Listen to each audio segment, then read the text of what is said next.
Lukas pasal yang ke-22 ayat yang ke-47 sampai dengan 53.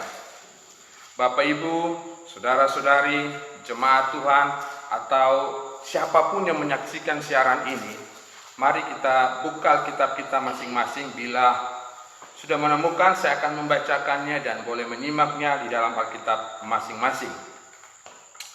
Baik, firman Tuhan berkata demikian.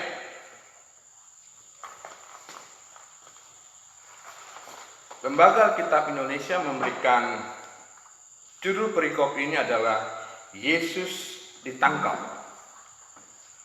Waktu Yesus masih berbicara, datanglah serombongan orang, sedang muridnya yang bernama Yudas, seorang dari ke-12 murid itu berjalan di depan mereka.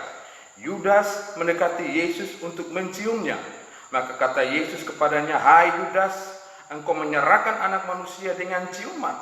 Ketika mereka yang bersama-sama dengan Yesus melihat apa yang terjadi, berkatalah mereka, "Tuhan, mestikah kami menyerahkan mereka dengan pedang?" Dan seorang dari mereka menyerang hamba imam besar, sehingga putus telinga kanannya. Tetapi Yesus berkata, "Sudahlah itu." Lalu ia menjamah telinga orang itu dan menyembuhkannya. Maka Yesus berkata kepada imam-imam kepala dan kepala-kepala pengawal bait Allah, serta tua-tua yang datang untuk menangkap dia. Katanya, "Sangkamu aku ini penyamung, maka kamu datang lengkap dengan pedang dan pentung. Padahal tiap-tiap hari aku di tengah-tengah kamu di dalam bait Allah, dan kamu tidak menangkap aku. Tetapi inilah saat kamu, dan inilah kuasa kegelapan itu." Demikian jauh firman Tuhan. Bapak, Ibu, dan jemaat Tuhan, bila hari ini kita merenungkan suatu buku renungan kita, yaitu santapan harian, maka tema yang diberikan untuk edisi 2 April 2020 ini yaitu di balik ciuman maut.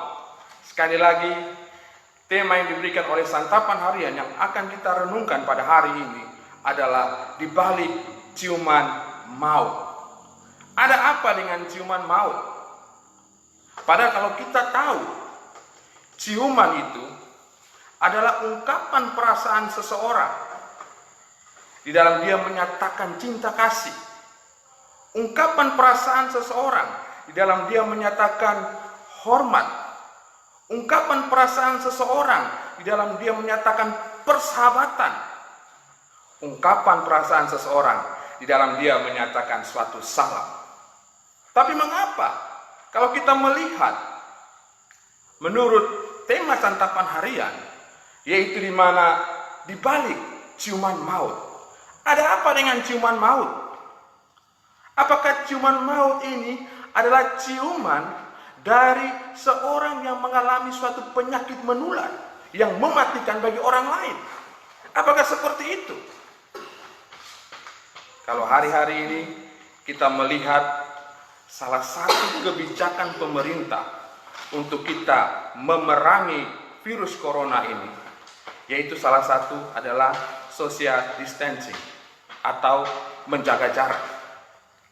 Sehingga kita mulai hari-hari ini menahan diri dengan segala kebiasaan-kebiasaan yang sepertinya melakukan kontak fisik, berjabat tangan, apalagi cipika-cipiki. Kita harus menahan keadaan ini sampai situasi ini boleh pulih. Ya. Saya kadang melihat ada orang yang hari-hari ini punya stok untuk menjaga jarak. Ada yang dia tiap hari konsumsi jengkol, konsumsi pete. Ya. Dengan demikian orang pun bisa atur jarak. Karena napas yang dikeluarkan pun itu sangat mengganggu dan tidak nyaman. Bapak, Ibu, dan saudara-saudariku yang terkasih, kalau kita melihat apakah ciuman maut ini adalah seperti itu, ciuman yang menularkan suatu penyakit yang mematikan seperti hari-hari ini, apakah seperti itu? Nah, kita akan melihat Apa kata firman Tuhan hari ini tentang hal itu? Nah, Bapak Ibu dan jemaat Tuhan, kalau kita tahu dalam nats ini, saya coba lihat di interlinear, yaitu kata ciuman itu dipakai kata pilesai. Kata pilesai ini itu dari kata pilos. Kata pilos ini adalah untuk menjadi teman. Jadi ini adalah satu tindakan untuk menyatakan bahwa orang itu adalah temanku. Orang itu adalah kawanku. Jadi ciuman ini sudah pasti dilakukan oleh seorang teman, bukan seorang lawan. Ciuman ini sudah pasti dilakukan oleh seorang kawan, bukan seorang musuh. Maka ada dua hal yang kita akan renungkan di balik ciuman maut ini. Yang pertama, kita lihat alasan di dalam ayat yang ke-48. Ayat 48, kita lihat alasan yang pertama. Firman Tuhan katakan demikian. Hai Yudas, engkau menyerahkan anak manusia dengan ciuman. Sekali lagi, alasan yang pertama kita lihat di balik ciuman maut ini. Pada ayat yang ke-48, yang satu kalimat yang saya tandai di sini adalah hai Yudas, engkau menyerahkan anak manusia dengan ciuman. Ternyata Bapak Ibu, saudara-saudari, jemaat Tuhan yang ada di rumah dan yang menyaksikan siaran ini, Yudas dia menyerahkan Yesus bukan dengan tombak. Yudas dia menyerahkan Yesus bukan dengan pedang. Yudas dia menyerahkan Yesus bukan dengan cambuk. Tapi Yudas dia menyerahkan Yesus dengan ciuman. Sudah sangat menyakitkan. Sehingga tidak heran kalau hari-hari ini orang berkata, lebih kejam seorang yang menikam dari belakang, seorang kawan yang menikam dari belakang, daripada seorang musuh yang menikam dari depan. Sehingga tidak heran hari-hari ini ada orang yang berkata, kadang orang itu di depan bisa manis seperti gula merah atau seperti madu, tetapi di belakang dia sangat mematikan. Dan lebih mematikan daripada virus yang hari ini berkembang biak, yaitu corona.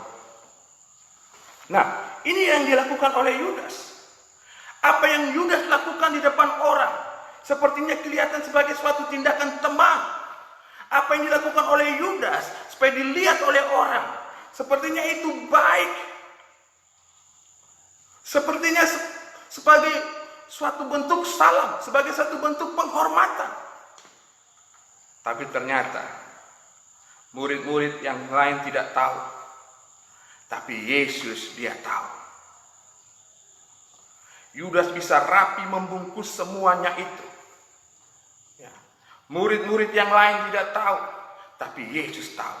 Coba kalau andai kata Petrus tahu. Atau murid-murid yang lain tahu. Mungkin mereka sudah menegur Yudas. Atau mungkin mereka sudah mengusir Yudas pergi.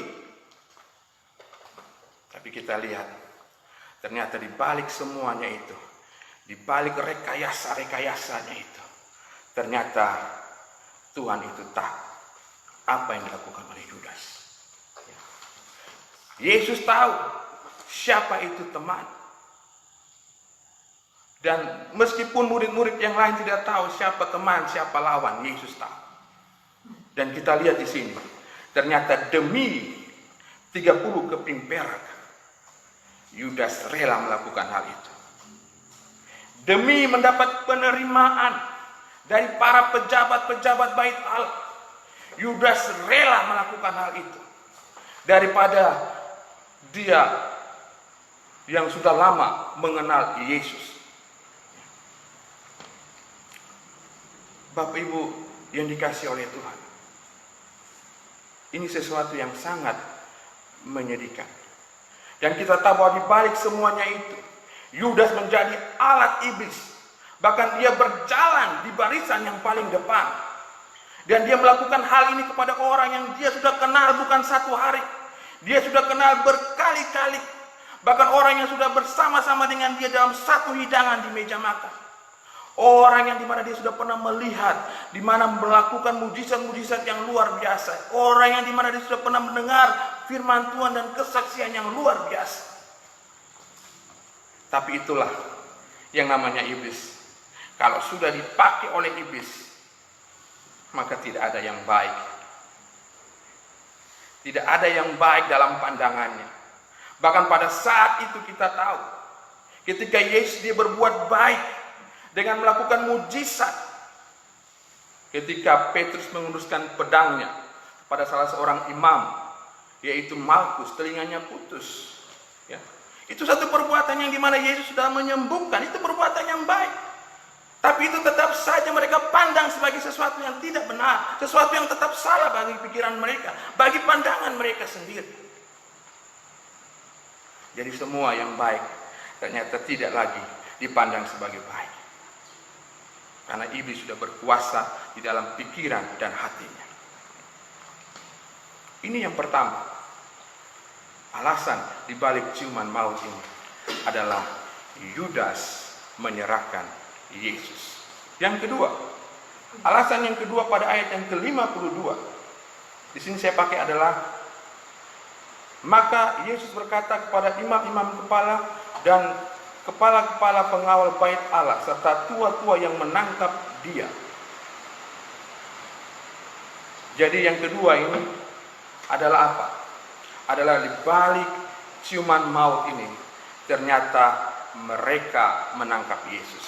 Yang tadinya di bait Allah, mereka tidak menangkapnya dengan perlengkapan yang lengkap. Tapi kali ini mereka datang dengan suatu perlengkapan yang lengkap. Bahkan mereka menyangka Yesus pada saat itu seperti penyamun, seperti penjahat. Nah, inilah contoh yang kedua. Alasan yang kedua yang kita hari ini renungkan. Di balik ciuman maut, ternyata yang pertama ada tindakan untuk menyerahkan Yesus. Di balik ciuman maut, yang kedua adalah tindakan untuk menangkap Yesus. Oleh sebab itu pesan bagi kita, dimanapun kita berada. Bapak, Ibu, Saudara-saudariku, jemaat Tuhan, marilah kita menyatakan kasih kita yang sesungguhnya. Bukan yang ada U di balik B atau udang di balik batu. Apa adanya itulah kita. Dan Tuhan inginkan hal seperti itu. Tuhan Yesus memberkati. Shalom.